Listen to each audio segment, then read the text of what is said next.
이번 주에는 훈련자입니다. 훈련자. 보면은 제일 훈련자 보면 표가 깁니다. 진리를 세우고 수호하는 은혜에 빚진 훈련자 하는데 오늘 제목은 은혜에 빚진 훈련자 하는 제목으로 말씀을 드리겠습니다. 그걸 한번 외쳐볼까요? 좀 더 긴데 뒤에만 은혜에 빚진 훈련자입니다. 이렇게 하겠습니다. 우리는 은혜에 빚진 훈련자입니다. 다 같이 한번 해보겠습니다. 우리는 은혜에 빚진 훈련자입니다. 네, 훈련하는 사람이다 하는 것이죠. 이스라엘 역사에서 보면 두 영웅이 등장합니다. 사울과 다윗이죠. 여러 가지로 두 사람을 비교할 수가 있는데 하나님을 정말 사모하는 다윗, 또 세상의 왕을 사모하는 사울 왕으로 이렇게 비교할 수가 있습니다.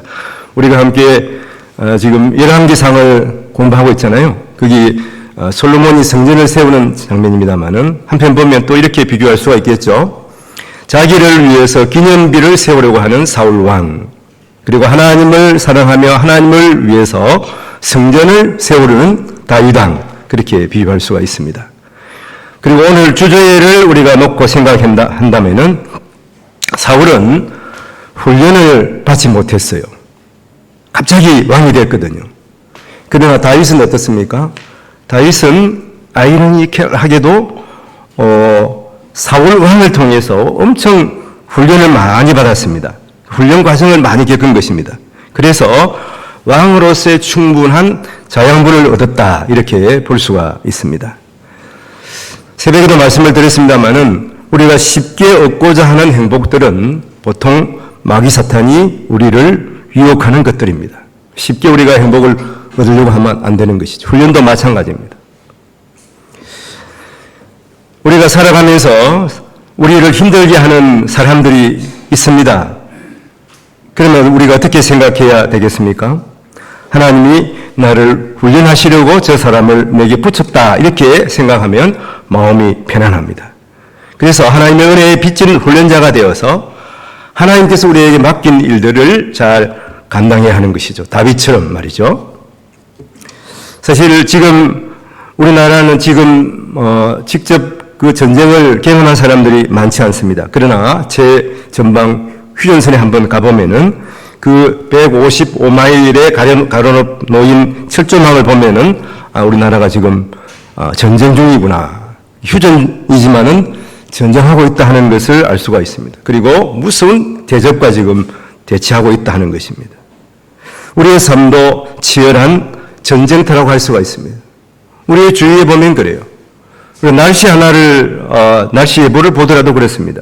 한랭정선, 그 다음에 온난전선이 서로 부딪혀서 한랭정선이 이기면 어떻게 됩니까? 추워지는 거예요. 그리고 온난전선이 한랭전선을 물리치게 되면은 날씨가 따뜻하게 되는 것이죠.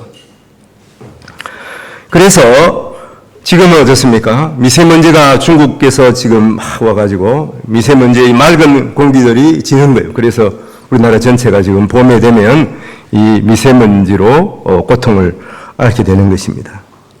또 운동을 할 때도 그렇습니다. 운동을 하면 상대방을 제압해야지 승리할 수가 있죠. 그래서 우리가 공격하는 사람을 공격수, 이것도 전쟁 용어죠. 그 다음에 적의 공격을 막는 사람들은 수비수라, 그렇게 말하기도 합니다. 이 손흥민 선수를 보면 세계에서 가장 공격을 잘하는 공격수입니다. 골을 잘 넣는 것이죠. 그의 성실성, 그리고 아버지의 교훈 때문에 그는 세계적인 선수가 되었다고 할 수가 있지 않습니까? 며칠 전에 손흥민 선수의 아버지 손웅정 씨가 그의 인터뷰집인데요. 제목이 읽고 쓰고 버린다 하는 제목으로 이렇게 인터뷰집을 냈습니다. 거기에서 이런 말을 하고 있어요. 흔히들 자식에게 친구 같은 부모가 되어줘야 한다고들 하는데요. 저는요, 그것이 직무유기라고 생각합니다. 이렇게 말했어요. 가령 말해서 자녀는 습관적으로 뭘 잘못하고 고쳐야 할 부분이 분명히 있다고 하는 것이죠. 친구가 그것을 말할 수는 있지만은 고쳐줄 수는 없다는 것이죠. 결국은 누가 고쳐야 됩니까? 부모가 그것을 고쳐줘야 된다는 것이죠. 끝끝내 그 잘못을 지적하고 고칠 수 있는 사람은 부모뿐이라고 하는 것입니다. 그래서 그는 이렇게 말합니다. 큰 부모가 작게 될 자식도 크게 키우기도 하고 작은 부모는 크게 될 자식도 작게 키운다, 망쳐버린다 하는 말이에요. 그런 생각으로 자식들을 키웠다고 하는 것입니다. 그래서 항상 부모는 자식에게 물음표를 가져야 하는 것이죠. 그래야 진짜 부모가 된다는 것입니다. 그래서 이 아들 손흥민이 무엇을 할 때 행복하게 생각하는지, 또 그의 꿈이 무엇인가를 늘 질문하고, 또 그래서 바른 길을 가도록 훈련했다고 하는 것이죠. 그래서 지금 세계적인 선수가 되었다고 하는 것입니다. 우리 성도들도 마찬가지입니다. 성도들도 영적 전투를 치르고 있는 것이죠. 그래서 영적 전투에서 승리해야 하는 것이죠. 지금이 어느 때입니까? 지금이 말세라고 그럽니다. 말세는 어떤 의미를 가지고 있어요? 마지막 때라는 거예요. 성경에서 말하는 말세는 예수님께서 오시고 예수님께서 다시 오실 때까지가 말세입니다. 그러므로 지금 우리는 말세를 살아가고 있는 것이죠. 마지막 때를 살아가고 있다고 하는 것이죠. 하나님의 구원이 임했지만, 이미 임했어요. 그렇지만 아직 완성되는 것은 아니다 하는 것입니다. 누가? 주님께서 다시 오신 그날 우리의 구원이 완성이 되는 것입니다. 그러므로 성도들은 주님 오실 때까지 믿음을 잘 지키고 또 영적 전투에서 승리해야 하는 것이죠. 마귀타는 패배했지만 지금 끝까지 바라가고 있는 이러한 때입니다. 그래서 우리가 하나님의 말씀을 잘 배우고 하나님 말씀으로 무장해서 마귀 사탄을 물리치고 승리해야 하는 것입니다. 그러기 위해서는 훈련을 해야 되는 것이죠. 훈련해야 용사가 되는 것이죠. 군인이 훈련을 잘 받아야 전투에서 승리할 수 있는 것이 아니겠습니까? 이렇게 용사가 되기 위해서는 훈련을 게을리하지 말아야 하는 것이죠. 신앙 성장을 위한 모든 것들이 훈련입니다. 이번 40일 공동체 훈련 함께 나누고 있습니다. 예배, 훈련, 전도, 치유 하에 소명의 사람이 되어야 합니다. 그런데 이런 과정들이 바로 예수 그리스도의 제자가 되는 과정들이라고 하는 것입니다. 이 과정을 우리는 잘 통과해야 되는 것이죠. 훈련이기 때문에 우리가 생각할 때 좀 힘이 들 수도 있습니다. 이 과정을 통과하게 되면 우리의 삶이 변화된 것을 스스로 발견할 수가 있는 것입니다. 주의 용사된 자신과 성도들을 바라보면서 우리가 기뻐할 수가 있는 것이고, 또 우리가 그러므로 말미암아서 주님께서 우리에게 맡긴 사명들을 잘 감당할 수가 있는 것입니다. 그럼 우리는 이런 기대를 안고 이 40일 공동체 훈련에 임해야 하는 것입니다. 훈련된 제자가 되어야 하는 것이죠. 오늘 예수님의 12제자의 이름을 거론했습니다. 어떻게 그들은 예수님의 제자가 되었을까? 또 예수님의 제자가 되었으면 어떤 존재인가?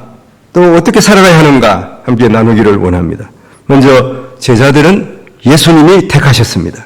오늘 3장 13절에 보면 또 산에 오르사 자기가 원하는 자들을 부르시니 나아온지라 이렇게 되어 있습니다. 제자들은 예수님께서 부르셨어요. 예수님께서 원하여 부르셨습니다. 근데 예수님께서 원하여 부르셨지만 그들은 세상에서 뭐 특별한 존재가 아닙니다. 때로는 예수님의 제자될 자격이 전혀 없는 사람들처럼 보입니다. 왜냐하면 이들은 갈릴리에서 대부분 업으로 살아가는 사람들이었거든요. 그래서 예수님께서 그들을 택하실 때 그들이 재능이 많거나 또 그들의 출신이 대단하거나 또 그들이 뭐 대단한 지식을 가지거나 그런 사람이 아니죠. 아주 평범한 사람들을 택하셔서 주님께서 제자를 삼고 온 세상을 구원하는 이 사명을 갖도록 하신 것이죠. 그러니까 온 세상을 구원하시는 그 예수님의 비전에 이 제자들이 참여하게 하신 것입니다. 몇몇 제자들은 별명을 보면 알 수가 있지 않습니까? 오늘 16절에 보면 이 12를 세우셨으니 시몬에게는 베드로라는 이름을 다셨고, 먼저 시몬에게는 시몬 뜻은 갈대라는 뜻이죠. 베드로 보면 어떻습니까? 뭐 자충우돌 처음 보면은 갈팡질팡하는 모습들을 볼 수가 있지 않습니까? 근데 예수님께서 이제 내가 베드로는 큰 바위라는 의미거든요. 큰 반석이 되게 하리라. 반석은 흔들리지 않습니다. 흔들리지 않는 바위처럼 단단하게 하나님의 말씀으로 무장해서 온 세상을 구원하는 일에 너를 쓰겠다고 그렇게 말씀하신 것이죠. 또 세베대 17절에 보면 세베대의 아들 야고보와 야고보의 형제 요한이 이 둘에게는 보아너게 곧 우리의 아들이란 이름을 더하셨더라. 이 보아너게 우리의 아들은 우리는 천둥번개라는 뜻이거든요. 천둥번개 같은 사람들이었다 하는 것입니다. 천둥번개 하면 떠오르는 이미지가 있죠. 아주 강력합니다. 그렇지만 한편으로는 또 어떻습니까? 파괴적인 이미지. 성질이 급하다는 의미죠. 예수님의 제자 가운데 이렇게 야고보와 요한은 성질이 급한 사람이었어요. 그래서 예수님께서 제자들을 데리고 사마리아로 여행하실 때 여기 보면 사마리아 가니까 본래 사마리아 사람들은 유대 사람인 예수님과 제자들을 별로 반기지 않았습니다. 그래서 배척했어요. 왜 우리 마을에 와가지고 소란스럽게 하느냐? 그러니까 제자들이 화가 났습니다. 그래서 야고보와 요한이 뭐라고 예수님께 말하냐면은 누가복음 9장 54절 55절에 보면 제자 야고보와 요한이 이를 보고 이르되 주여 우리가 불을 명하여 하늘부터 내려 저들을 멸하라 하기를 원하시나이까? 예수님께 제자들에게 능력을 줬거든요. 병 고치는 은사도 주고 귀신을 쫓아내는 은사 주셨어요. 그러니까 이제 기가 만장한 것입니다. 그러니까 예수님 저들이 우리를 지금 멸시하는데 하늘에서 불이 떨어지게 해가지고 저들을 한번 혼냅시다 이렇게 한 것이죠. 그래서 예수님께서 말하면 예수께서 돌아보시고 꾸짖으시고 이렇게 말씀하는 것이죠. 이 야고보와 요한의 삶이 어떻습니까? 야고보는 예수님의 12제자 중에 제일 먼저 순교하신 분이에요. 그리고 요한은 어떻습니까? 요한은 제일 마지막까지 다 순교했는데 요한은 마지막까지 살아서 그가 주님의 말씀을 전하고 제자들을 가르쳤습니다. 그의 별명이 무엇입니까? 요한의 별명이 나중에 사랑의 사도였습니다. 그래서 요한일서 4장 7절에 보면 사랑하는 자들아 요한이 말하는 거예요. 사도 요한이 우리의 아들 성질이 급한 이 요한이 이렇게 말하는 거예요. 사랑하는 자들아 우리가 서로 사랑하자. 사랑은 하나님께 속한 것이니 사랑하는 자마다 하나님께로 나서 하나님을 알고 이러는 것입니다. 이렇게 사랑의 사도가 된 것입니다. 많은 사람들이 이 사도 요한에게 와서 저 사람 저렇게 지금 예수 믿는다고 하면서 저렇게 행합니다. 좀 혼 좀 내주세요 그랬다. 초대교회 그러한 역사에서 보면 사도 요한은 그때마다 사랑하는 자들아. 이 사도 요한이 이렇게 말하면 다 수긍을 하고 돌아갔다고 하는 것이죠. 사랑으로 모든 문제를 해결한 사람이 사도 요한이라고 하는 것입니다. 베드로 사도와 함께 초대교회를 세우는 위대한 사도의 생애를 살게 된 것입니다. 약점이 많고 부족한 사람들을 예수님께서 택하시고 복음 전도의 위대한 사명을 감당하게 하신 것이죠. 그 다음 18절 말씀 보면 안드레와 빌립과 바돌로메와 마테와 도마와 알피오 아들 야고보와 및 다데오와 가나나인 시몬이며 그렇거든. 여기서 마테는 로마 정부에 협조해가지고 이렇게 사역하는 그 관리였거든요. 세금 받는 관리였잖아요. 그런데 보면 가나나인 시몬은 열심 당원이었습니다. 로마 정부의 방기를 들고 한가는 이 급진적인 민족주의자였거든. 두 사람은 상극이에요. 그런데 어떻게 됐습니까? 이 각자의 출신 배경이라 하지만 예수님께서 그들을 불렀어요.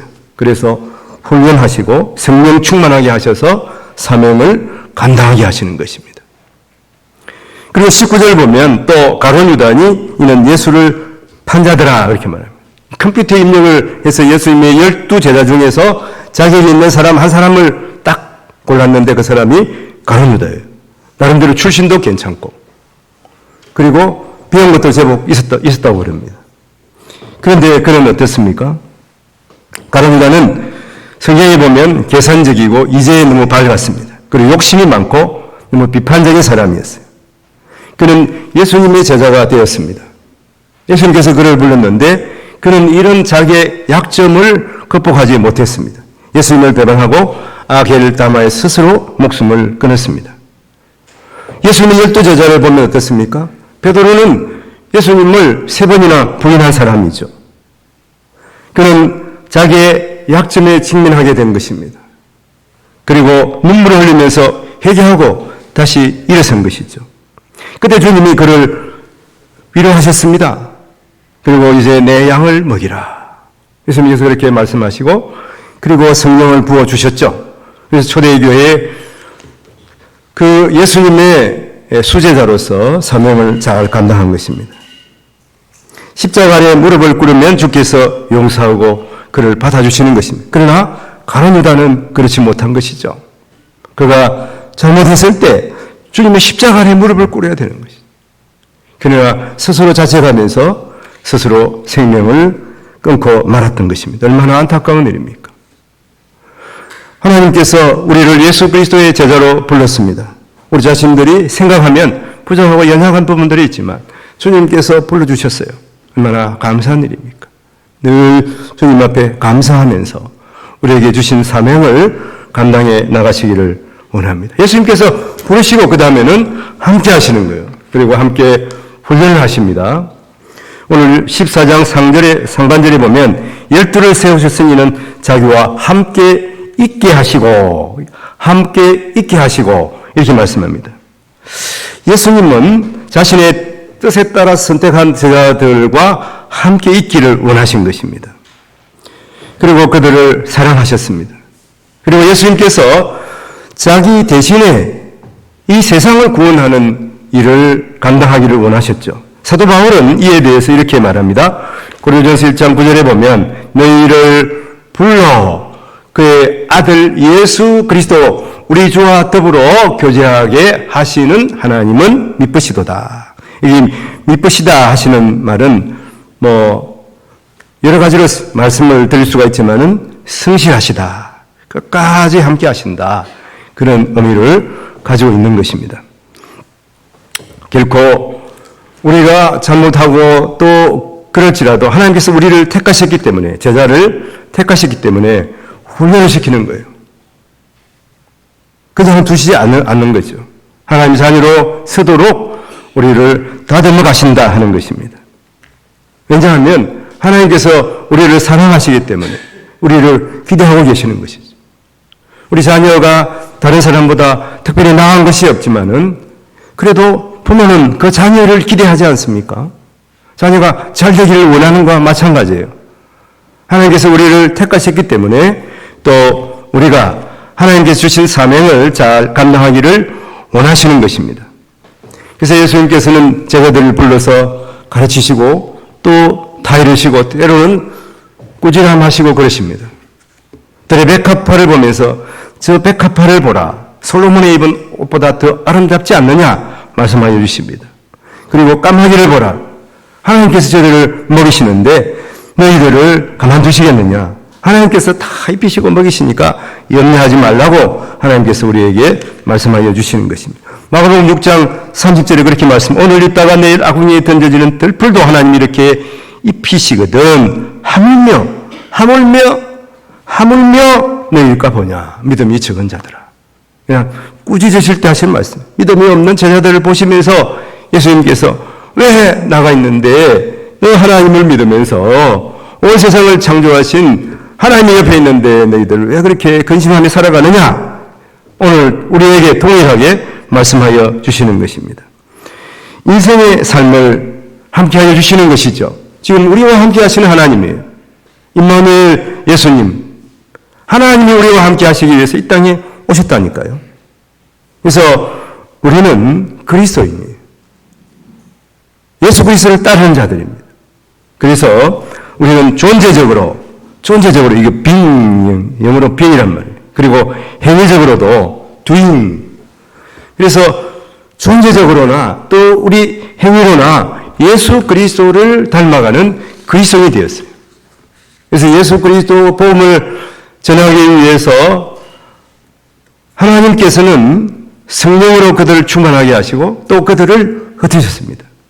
고난을 주셔서 이스라엘 예루살렘에 있는 백성들을 흩었잖아요. 그래서 제자들이 다 이렇게 흩어졌습니다. 그래서 어디로 갔습니까? 이방 땅 안디옥에 갔어요. 안디옥에서 예수 그리스도를 닮은 모습으로 복음을 전하고 살아갈 때 주위의 사람들이 뭐라고 그랬습니다. 아, 저들이 이제 그리스도인이구나.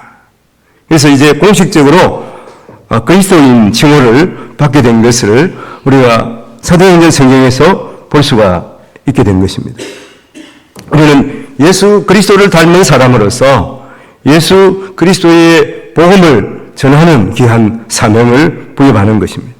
우리는 하나님 말씀에 복음을 전하라고 하나님 말씀에 하나님의 자녀라고 자녀답게 살아가라고 하는 주님의 말씀에 우리는 순종하며 살아가야 하는 것이죠. 그래서 14절 하반절에 보면 이런 말씀이 있습니다. 또 보내사 전도도 하며, 이 보낸다 하는 헬라어 아포스텔레 하는 말 많이 좀 들어본 것 같죠? 아포스텔로스 하는 말을 보냄을 받은 자, 이 사도들을 말하는 것입니다. 먼저 우리를 보내주셨어요. 어떻게 하라고 보냈습니까? 전도도 하며, 전도하기 위해서 복음을 온 천하에 전하게 하시기 위함입니다. 그래서 마가복음 16장 15절에 보면 또 이르시되 너희는 온 천하에 다니며 만민에게 복음을 전파하라. 우리를 택하신 것은 우리가 구원받고 또 우리가 훈련받고 용사가 되어서 하나님의 복음을 온 세상에, 예수 그리스도의 복음을 온 세상에 전파하시기 위함이에요. 그래서 우리에게 성령을 부어주신 것이죠. 제자들에게도 이렇게 실습을 시키십니다. 그래서 15절에 보면 이런 말씀이 있어요. 귀신을 내쫓는 권능도 가지게 하려 하심이라. 능력을 주시는 것이죠. 그래서 제자들이 귀신을 내쫓는 능력을 받아서 세상에 나가서 복음을 전하도록 하시는 것을 볼 수가 있습니다. 여러분, 우리가 사람을 만나면 외적인 모습을 보고 판단하기가 쉽습니다. 그래서 외적인 모습이 꼭 그 사람의 외모뿐만 아니라 그 사람의 출신, 배경, 그런 것도 살펴보잖아요. 나보다 공부를 많이 했구나. 나보다 많이 배워서. 나보다 돈이 많고 그러면은 제일 먼저 주눅이 들게 되는 거예요. 그리고 두 번째, 나보다 부족하고 행편없어 보이면 어떻습니까? 그 사람을 우습게 보는 거예요. 깔보게 됩니다. 교만하게 되는 거예요. 외모로 사람을 보면 그렇게 될 수밖에 없습니다. 그러나 우리가 영의 눈을 뜨고 봐야 돼요. 성령 충만한 사람들, 예수 그리스도의 제자로 부른 사람들은, 부름받은 우리는 영의 눈을 들고 그 사람 내면을 볼 수가 있어야 되는 거예요. 그 사람이 아무리 많이 배우고 또 가진 것이 많고 그렇더라도 예수 믿지 않으면 어떻게 되겠습니까? 예수 믿지 않으면 지옥 가는 거예요. 그러면 그 사람 불쌍히 볼 수밖에 없는 것이죠. 그래서 우리가 복음을 전하게 되는 것입니다. 그 사람은 우리의 친척일 수도 있어요. 우리의 친구일 수도 있어요. 그래서 그 사람의 내면을 볼 수 있는 이러한 사람이 되어야 하는 것입니다. 성도인 우리는 주님의 용사된 자들이에요. 주님을 닮은 영적 군사들로서 우리는 이렇게 구호를 가지고 살아가야 되는 것입니다. 전도는 온 세상을 구원하는 유일한 길입니다. 성경 말씀에 보면 미련한 자를 택하여 지혜 있는 자들을 가르치신단 말이에요. 우리가 겉보기에는 미련하고 겉보기에는 부족하고 가진 것이 많지 않을지라도 세상 사람들은 겉보기에는 지혜롭게 보이고 겉보기에는 많이 가진 것 같고 부유한 거지만 사실 우리가 더 부유한 자들이, 우리가 지혜 있는 자들이에요. 우리 하나님의 말씀을 알고 온 세상을 다 가지신 하나님이 우리 아버지시니까 누구보다도 부유한 자들입니다. 이런 어떤 자부심을 가지고 살아가요. 이 정체성, 하나님의 백성된 정체성을 가지고 우리가 살아가야 하는 것입니다. 주께서 우리를 구원하시고 지금 당장 우리는 하나님의 백성이니까 예수 그리스도를 만나 구원받았으니까 지금 죽어도 천국 가잖아요. 지금 이 세상보다 천국이 훨씬 좋은데 왜 하나님께서 우리를 그 좋은 천국에 지금 당장 데려가시지 않을까요? 그것은 우리가 예수 믿고 나서 이 땅에서 할 사명이기 때문에 그렇습니다. 그것은 무엇입니까? 그래서 우리가 더 잘 살기 위해서, 더 건강하기 위해서 하나님께서 우리의 생명을 더 연장시켜 주신 것이 아니에요. 그것은 아직 구원받지 못한 하나님의 자녀가 이 세상에 있기 때문입니다.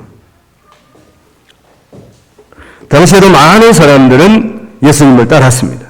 어떤 사람들은 예수님의 기적을 보기 위해서 예수님을 따랐어요.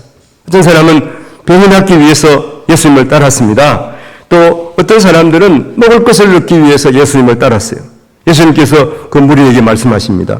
누가복음 9장 23절에서 24절에 보면 또 무리에게 이르시되 아무든 나를 따라오려거든 자기를 부인하고 날마다 제 십자가를 지고 나를 따를 것이니라. 누구든지 제 목숨을 구원하고자 하면 잃을 것이요 누구든지 나를 위하여 제 목숨을 잃으면 구원하리라.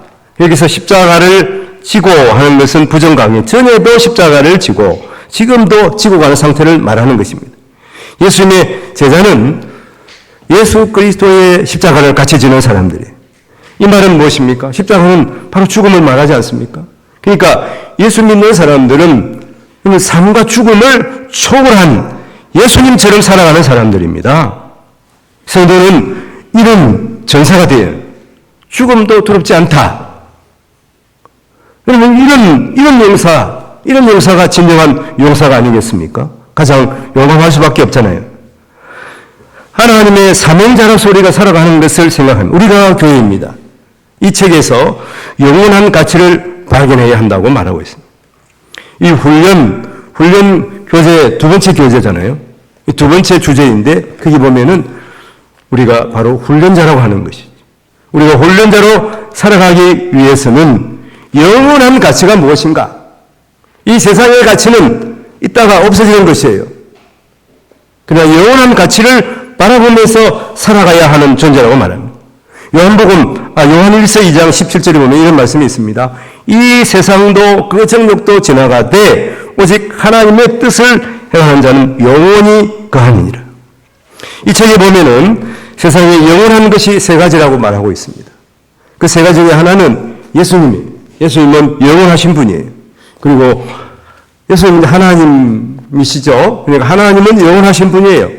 그 다음에 성경 말씀, 하나님의 말씀도 영원합니다. 그리고 한 가지, 사람도 영원합니다. 사람이 생명이 끊어진다고 해서 없어지는 것이 아니에요. 사람도 영원히 사는 존재로 하나님께서 우리를 지으셨다고 하는 것입니다. 우리의 육신의 죽음 다음에 영원한 세계가 펼쳐집니다. 생명이 끊어지는 순간 끝이 아니에요. 그 다음 영원한 세계가 펼쳐지는데 그 일이 우리의 육신으로 있을 때에 결정이 된다는 거예요. 이것이 문제라고 하는 것입니다. 우리의 육신으로 살아갈 때 영원한 삶이 결정이 된다고 하는 것입니다. 그럼 우리가 지금 무엇을 선택해야 되겠습니까? 영원한 것을 선택해야 됩니다. 영원한 세계를 준비하면서 우리의 짧은 육신의 삶을 살아가야 한다는 것이죠. 영원한 삶을 위해서 우리의 육신의 삶을 살아가는 성도들이 되기를 원합니다. 그러기 위해서는 우리의 남은 이 육신의 삶, 육신의 시간, 또 우리의 소유와 우리 육신의 때를 투자하는 우리 성도들이 되어야 하는 것입니다. 오늘 말씀을 정리해 보겠습니다. 예수님께서 우리를 택하셨어요. 우리를 선택하셨어요. 우리를 불러서 제자 삼아 주셨습니다. 그래서 예수님께서 우리를 훈련하시고 예수님 닮게 하시는 것입니다. 그래서 우리가 예수님의 용사가 되는 것입니다. 예수님 닮는 사람이 되는 것이죠. 예수님께서 우리에게 주신 사명을 감당하며 살아가게 되는 것입니다. 예수님은 성실하십니다. 예수님은 이쁘십니다. 우리를 택하시고 훈련하시기 위해서 주의 용사되게 하시는 거예요. 예수님께서 원하시는 것은 거부할 수가 없는 거예요. 결국 우리는 주의 용사로 살아가야 거부할 수가 없습니다. 진리를 배우고 수호하는 은혜의 빚진 자로서 훈련하여서 하나님의 용사로 살아가는 것밖에 없어요. 우리가 할 일은 그것입니다. 이미 예수님께서 부르셨어요. 제자로 부르셨어요. 이 세상을 살면서 잘 살고 이 세상에서 여튼 부귀영화를 누리고 살아가라고 우리를 부르신 것이 아니라 주의 용사가 되어서 하나님의 자녀답게 살고 주님께서 우리에게 주신 사명을 감당하며 영원한 삶을 예비하면서 준비하면서 살아가라고 우리를 불러주신 것입니다. 이번 두 번째 주제, 우리가 훈련자입니다. 진리를 배우고 수호하고 또한 은혜의 빚진 훈련자로 살아가는 우리 성도님들이 되시기를 주님의 이름으로 축원을 드립니다. 기도하겠습니다. 하나님 아버지, 주님께서 연약하고 부족한 우리를 선택하시고 우리를 제자 삼으시고 함께 하시며 우리를 훈련하시고 가르치시고 주님을 닮아가게 하시니 감사합니다. 우리의 남은 삶 주의 용서가 되어서 주님께서 주신 십자가를 기꺼이 지고서 주의 뒤를 따르는 저희들 되게 하여 주시옵소서. 이 세상의 삶을 낭비하지 아니하고 영혼의 삶을 위하여 준비하는 기관들이 되게 하여 주시옵소서. 우리를 죄에서 구원하신 예수님 이름으로 기도합니다. 아멘.